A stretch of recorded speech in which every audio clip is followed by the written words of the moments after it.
everybody. Morning. And you know I don't like tooting my own horn, so I don't do good at this part. My name's Carrie Ravenhart. I've been attending here for 16 years. I did the math yesterday, and I was like, wow, what a journey it's been here. I practiced mediumship for about 15 of those years. I'm a spiritual minister and healer. And currently, I'm a personal chef nutritionist and feeding people in Brevard County and throughout the area.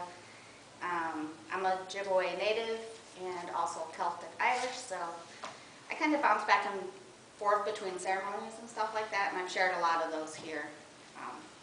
So that's all I'm saying about myself. So today's topic has been kind of an ongoing thing that I've been communicating with Spirit about all week, the art of letting go. And it's something that I have a hard time doing, and it makes me uncomfortable. So I figured this is a good topic to dig into, because this is how we grow, right?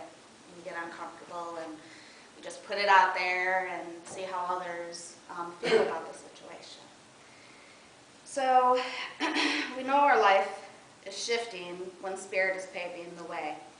Our lives that we have held on to, or that just isn't working for us anymore, starts to change. In order for us to live the life that Creator has for us, we have to get out of our own way. We have to learn to let go and truly let God. And for us spiritualists, God is source energy. The source of all that is. Everything that has ever been created has been created by this powerful source. By letting go, we allow this energy to flow into our lives. Sometimes when we think we're in control of things, the energy gets stuck, meaning we get stuck because we're a part of Source and we can block ourselves from the energy at times. We are part of the creation process with our Creator.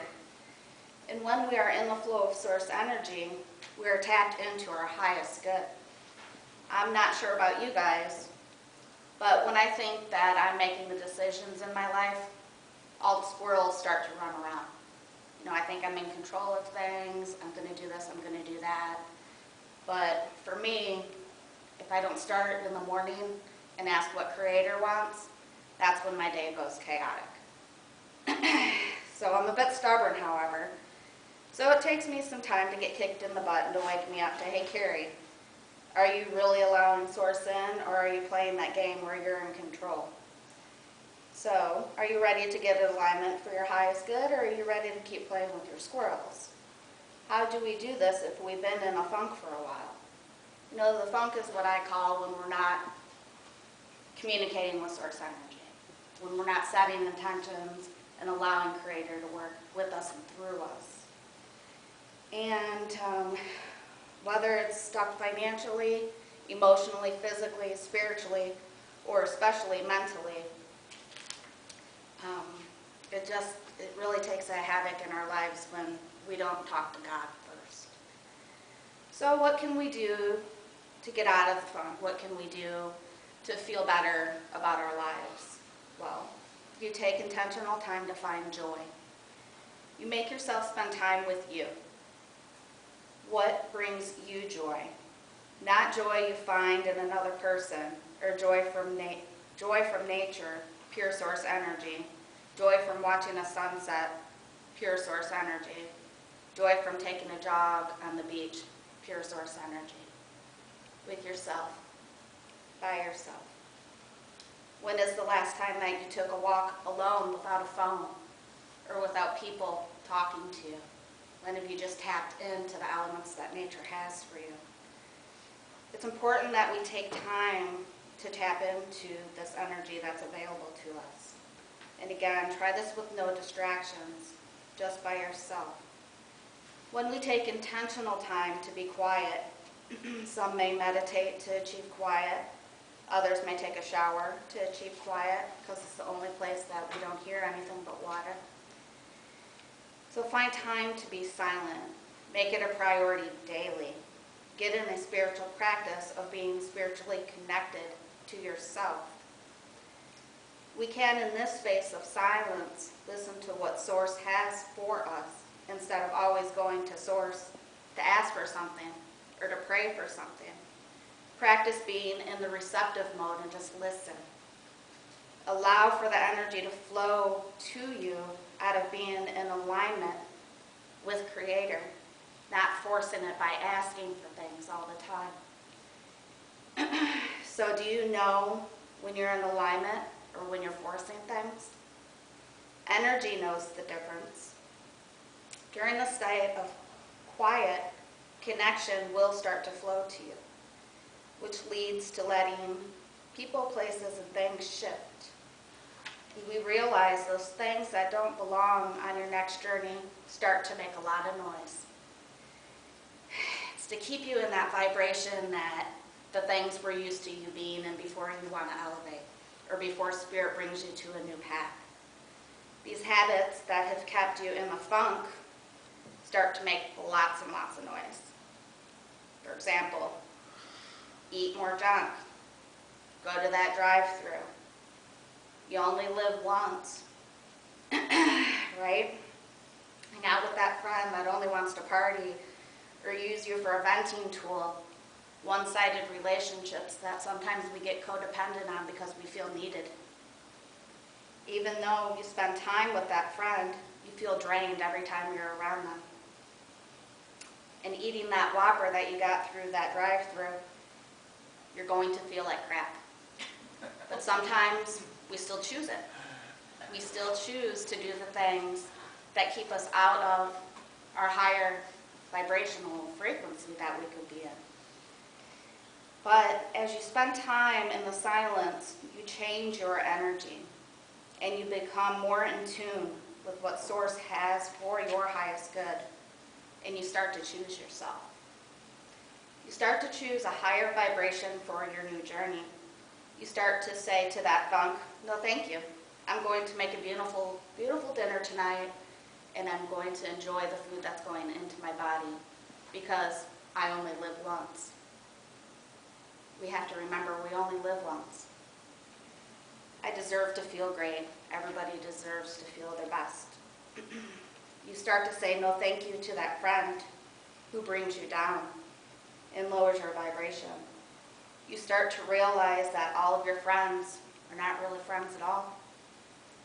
Then Source creates a way to make it easier for you to let them go. Source will put a roadblock in the relationship. Will you be mature and loving enough to let it go? Because by releasing and allowing the relationship to fade, you are also doing a great service for the other person. You're allowing them to have new energy to come into them. You're allowing them to find new resources other than venting constantly, only to you. The energy will slowly flow to them, and they will be able to come in a better way at you if you decide to remain friends. But letting go of toxic behavior is the most important thing you can do for yourself. Learning to allow others to journey on without you, it's hard. Do you want to let this person go that has always been there? No, you don't. But you send them on their way with love, not resentment. You send them knowing that they came to you for healing and for a shoulder, but you're no longer available until they heal a little bit more and they can come back, or they can go on their way. The people on a similar growth journey will start to show up, but you might journey alone for a little while. Source likes to see a shift, but Source also likes to see if we're going to walk our talk. So there'll be some brief moments to where you don't see any friends around anymore. You don't see any drive-thrus available. And you're like, what am I going to do? You just allow these things to go. And soon the drive-thrus aren't even on your peripheral vision. And those friends don't text you anymore. Source will put the people, places, and things that are for your highest good onto your path.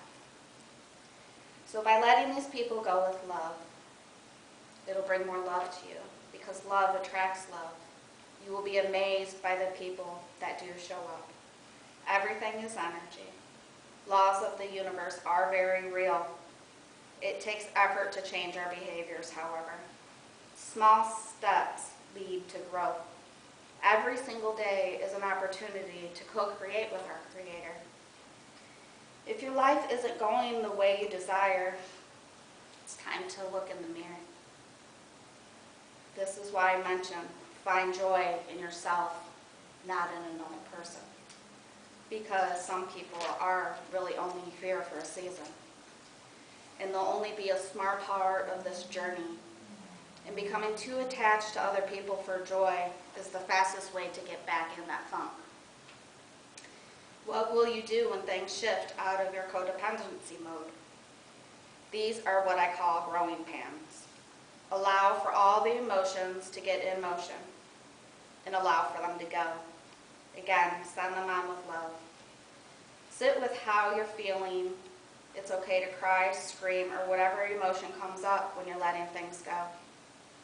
Keep practicing to allow what's meant for you to show up by letting go of the things that muck you up, that put you in the funk. I'm not saying you don't have joy with other people or have fun with other people. Just get in the habit of not seeking joy outside of yourself. We can also do this when we're holding on to a job that doesn't value or respect you. It's a big play in your life journey to let go of a career or work. But before you do, you have to be smart about things. You have to practice. You have to practice maybe a new skill set, and you have to prepare for what's coming. You have to prepare for letting it go. You start looking for a new job on your own, but when Creator opens that new job, are you going to be brave enough to let the old one go, because that is security? Fear is the biggest thing that will put you in the funk. Fear and stepping into it is also how we grow. You will have the courage to go to the next level when you practice letting things go. Because, after all, that is what we are here for, is to be in that higher vibration. So don't let fear block your flow. Let it go and watch how you glow. This is for all things in life. Allow it by accepting Creator's guidance without getting in your own way. It is time now. We're here on this planet for a very short time. We don't need to be codependent beings. We don't need to work that job that doesn't value us. We don't need any of those things. The only real thing we need is love. So by the time you're practicing letting things go, without even knowing it, you're practicing how to love deeper. My own personal story of letting go, as many of you know, I'm planning to move back to Illinois between October and in the spring, and I've had to let go of what I thought my life was going to be here in Florida. 16 years, I got here in 2009, and I said when I got here, I'm never leaving this state. I love it here with all my heart. You know, the cornfield Illinois girl coming to the white sands of Playa Linda. Does it get any better? Well, home started calling, and it started calling loud, and not the people of home, just home. Like, what does home mean to me? And I've had to get real with myself on what home means.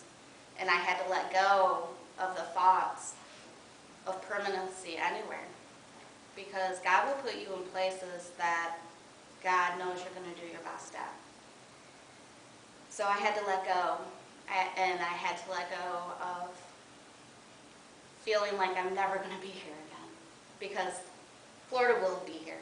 I will be coming back, and I will be visiting. But letting go and getting out of my way so the beauty of change can happen. So Creator can start working with me instead of me always asking, what's next? What's next? What's coming? Embracing myself because I'm trying to be in control of my life. And I'm walking away further from Creator when I do this. And most of us do that. Most of us walk away from Creator when we're trying to control everything. So by letting the small things go is how I started at first. I started just letting this box go that's been in my closet for 6 months, and I didn't even know what was in it. I found one thing out of 500, and I got rid of everything else. And it was hard because I like my things. But I let it go because it has no use in my next journey. People that I've been connected to for a decade are shifting, and our paths aren't as tight as they used to be. And at first, I had a lot of those growing pains. I was like, why is this happening? We've been support systems for each other. But sometimes we just grow apart. And to allow that to happen and not be negative about why the relationship is going somewhere else, that's growth. Because you're sending that person on with love, like I said earlier. So letting things go is very important for growth. And I think us as spiritualists, we have an upper hand because we are connected and we do understand how to talk to Spirit. So just get back in tune and remember to connect on a daily basis to Spirit to help your pattern. If you're in the funk or if you're in a pattern that isn't working for you, go to your higher power for assistance. Don't try to white knuckle it. We're taught to work hard, keep running, keep going at it. It's not the way to live. We gotta just breathe and allow these moments in as they come and release them as they go. And Creator will show you something that is bigger than you can even imagine. There are so many opportunities to let negativity go and embrace the positivity. But it takes slowing down your brain a little bit. We're constantly scrolling. We're constantly on the go.